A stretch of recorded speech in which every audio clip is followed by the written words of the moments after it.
നമസ്കാരം. എല്ലാവർക്കും ഹൃദയം നിറഞ്ഞ ഈസ്റ്റർ ആശംസകൾ. നമ്മുടെ ഈസ്റ്റർ ധ്യാനത്തിനായി തിരഞ്ഞെടുത്തിരിക്കുന്ന വേദഭാഗം വിശുദ്ധ മത്തായി എഴുതിയ സുവിശേഷം 28 അധ്യായം 8 വാക്യം. അങ്ങനെ അവർ വേഗത്തിൽ ഭയത്തോടും മഹാസന്തോഷത്തോടും കൂടി കല്ലറ വിട്ട് അവൻ്റെ ശിഷ്യന്മാരോട് അറിയിപ്പാൻ ഓടിപ്പോയി. So they departed quickly from the tomb with fear and great joy and ran to tell his disciples. ശബത്ത് കഴിഞ്ഞ് ആഴ്ചവട്ടത്തിൻ്റെ 1-ാം ദിവസം അതിരാവിലെ മഗ്ദലക്കാരത്തി മറിയയും മറിയ എന്നു പേരുള്ള മറ്റൊരു സഹോദരിയും ചേർന്ന് യേശുവിൻ്റെ കല്ലറയ്ക്കൽ യേശുവിൻ്റെ ഭൗതിക ശരീരത്തിൽ സുഗന്ധദ്രവ്യം പുരട്ടുന്നതിനായി പുറപ്പെടുന്നു. അവരുടെ മനസ്സിൽ പ്രധാനമായും 2 തരത്തിലുള്ള ആശങ്കകളാണ് ഉണ്ടായിരുന്നത്. ഒന്ന്, യേശുവിൻ്റെ കല്ലറയ്ക്കൽ ഉരുട്ടി വച്ചിരിക്കുന്ന ഭീമാകാരമായ കല്ല് ആര് ഉരുട്ടി മാറ്റും, അതെങ്ങനെ ഉരുട്ടി മാറ്റും. രണ്ടാമത്തെ ആശങ്ക, ഈ കല്ലറയുടെ പരിസരങ്ങളിലുള്ള സൈനിക സാന്നിധ്യമാണ്, പട്ടാളക്കാരുടെ സാന്നിധ്യമാണ്. യേശുവിൻ്റെ കല്ലറയ്ക്കൽ കാവൽ നിൽക്കുന്ന പട്ടാളക്കാർ അപരിചിതരായ തങ്ങളെ കാണുമ്പോൾ ഏതൊക്കെ തരത്തിലുള്ള ചോദ്യങ്ങൾ ചോദിക്കാം. ഒരുപക്ഷെ വ്യക്തിപരമായി തന്നെ വല്ലാതെ അലോസരപ്പെടുത്തുന്ന, ഹരാസ് ചെയ്യുന്ന, അസൗകര്യം നിറഞ്ഞ ചോദ്യങ്ങൾ അവർ ചോദിക്കുമോ? തങ്ങളുടെ അഭിമാനത്തെ വല്ലാതെ മുറിവേൽപ്പിക്കുന്ന തരത്തിൽ തങ്ങളെ ക്രോസ് വിസ്താരം ചെയ്യുമോ? ഇങ്ങനെയുള്ള ചില ആശങ്കകൾ ഈ സ്ത്രീകളുടെ സഹോദരിമാരുടെ മനസ്സിലുണ്ടായിരുന്നു. ഈ ആശങ്കകളുമായിട്ടാണ് അവർ യേശുവിൻ്റെ കല്ലറയ്ക്കലേക്ക് യാത്ര ചെയ്യുന്നത്.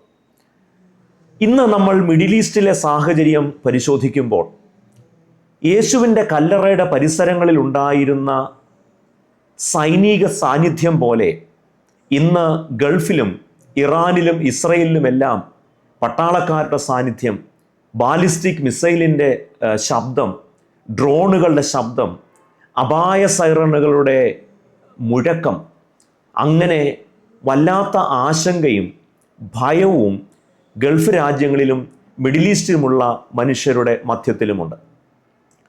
ഇങ്ങനെയുള്ള ആശങ്കകൾ പ്രധാനമായും 2 കാരണങ്ങൾ കൊണ്ടാണ് ഉണ്ടാവുന്നത്. അത് യുദ്ധമായാലും മരണകരമായ സാഹചര്യങ്ങളായിരുന്നാലും മനുഷ്യരെ നിരാശയിലേക്ക് തള്ളിവിടാൻ, മനുഷ്യരുടെ താമസ സ്ഥലം അത് മുഴുവൻ ഒരു നിരാശയുടെ ഒരു ഹാബിറ്റസായി, ഒരു ജിയോഗ്രഫി ഓഫ് ഡെസ്പയർ ആക്കി മാറ്റാൻ സാത്താൻ 2 തരത്തിലുള്ള നുണകളാണ് പറയുന്നത്.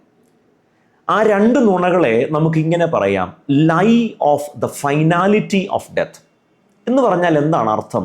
ആത്യന്തികമായി മരണമാണ് സത്യം, മരണത്തിനപ്പുറമായി മറ്റൊരു സത്യമില്ല. രണ്ടാമത്തെ നുണ എന്ന് പറയുന്നത് the lie of the finality of violence. അക്രമത്തെ അക്രമം കൊണ്ട് നേരിടുന്നതാണ് ശരിയായ മാർഗം. അപ്പോൾ finality of violence and finality of death. Finality of violence and finality of death. മരണത്തിൻ്റെ ആത്യന്തികത്വവും അക്രമത്തിൻ്റെ ആത്യന്തികത്വവും, ഇത് രണ്ടും കൂടെ കലരുമ്പോഴാണ് ഒരു ജിയോഗ്രഫി ഓഫ് ഡെസ്പയർ, നിരാശയുടെ ഒരു ഭൂമികയും ഭൂമിശാസ്ത്രവും രൂപപ്പെടുന്നത്. അത് യേശുവിൻ്റെ കല്ലറയുടെ പരിസരങ്ങളിലായാലും മിഡിൽ ഈസ്റ്റിലായാലും ഇപ്പോൾ നിലനിൽക്കുന്നത് ഈ ഒരു നിരാശയുടെ, ആശങ്കയുടെ ഒരു ജിയോഗ്രഫിയാണ്. Geography of anxiety and geography of despair. എന്നാൽ ഇങ്ങനെ ഒരു അന്തരീക്ഷത്തിൽ സന്തോഷവും പ്രത്യാശയും സാധിക്കുമോ? അത് സാധിക്കുമെന്നാണ് ഈ 28-ാം അധ്യായത്തിൻ്റെ 8-ാമത്തെ വാക്യം നമ്മളോട് പറയുന്നു.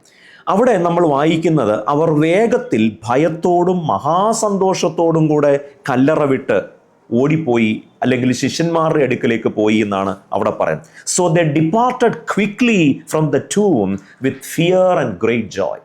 അപ്പോൾ ഇവിടെ 2 തരത്തിലുള്ള മാനസിക വ്യാപാരങ്ങളാണ്. ഒരു വശത്ത് ഭയം, മറുവശത്ത് മഹാസന്തോഷം, ഫിയർ ആൻഡ് ജോയ്. ഇത് ഒരു പാരഡോക്സാണ്, ഒരു ഈസ്റ്റർ പാരഡോക്സാണ്. എന്ന് പറഞ്ഞാൽ എന്താണ് നമ്മൾ അതുകൊണ്ട് അർത്ഥമാക്കേണ്ടത്? നമ്മുടെ ഒരു ചിന്ത, ഭയമുണ്ടെങ്കിൽ സന്തോഷമുണ്ടാവില്ല, സന്തോഷമുണ്ടെങ്കിൽ അവിടെ ഭയമില്ല എന്നാണ്. എന്നാൽ സന്തോഷവും ഭയവും കോഎക്സിസ്റ്റ് ചെയ്യും. Fear and joy are not paradoxical, they can certainly coexist.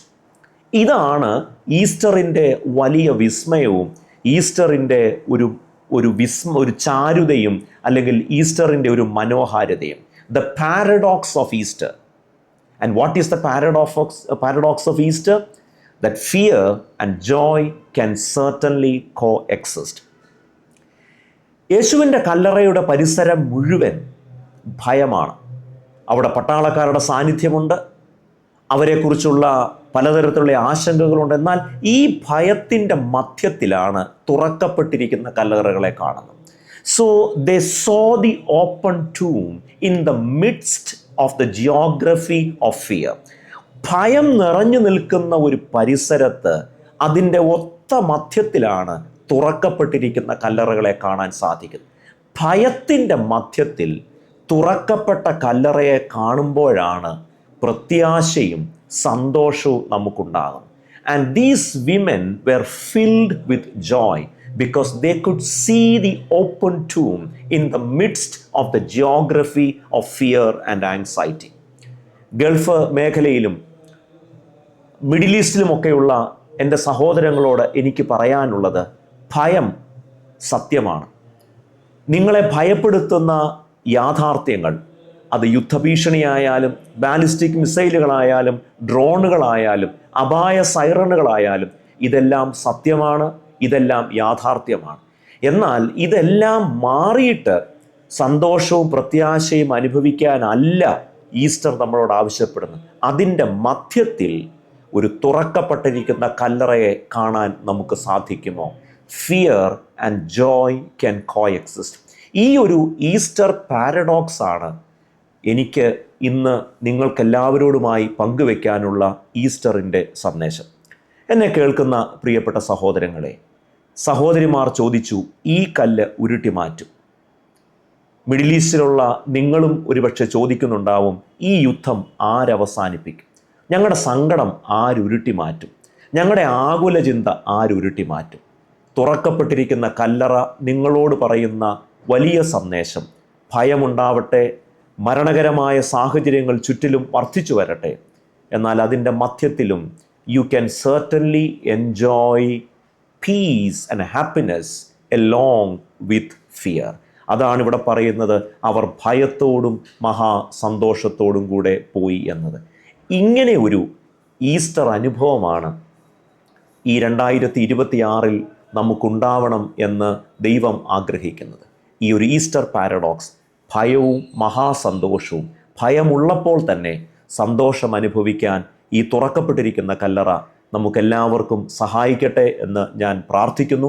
പ്രത്യേകമായി ഗൾഫ് മേഖലയിലുള്ള എല്ലാവരെയും പ്രത്യേകമായി പ്രാർത്ഥനയിൽ ഓർക്കുകയും നിങ്ങൾക്കെല്ലാവർക്കും, എന്നെ കേൾക്കുന്ന എല്ലാവർക്കും ഈസ്റ്ററിൻ്റെ മഹാസന്തോഷം കൊണ്ട്, ഭയമുള്ളപ്പോൾ തന്നെ പ്രത്യാശ കൊണ്ട് നിറയുവാൻ ദൈവം നമുക്കെല്ലാവർക്കും സഹായിക്കട്ടെ എന്ന് പ്രാർത്ഥിക്കുന്നു. കർത്താവ് അനുഗ്രഹിക്കട്ടെ. Happy Easter.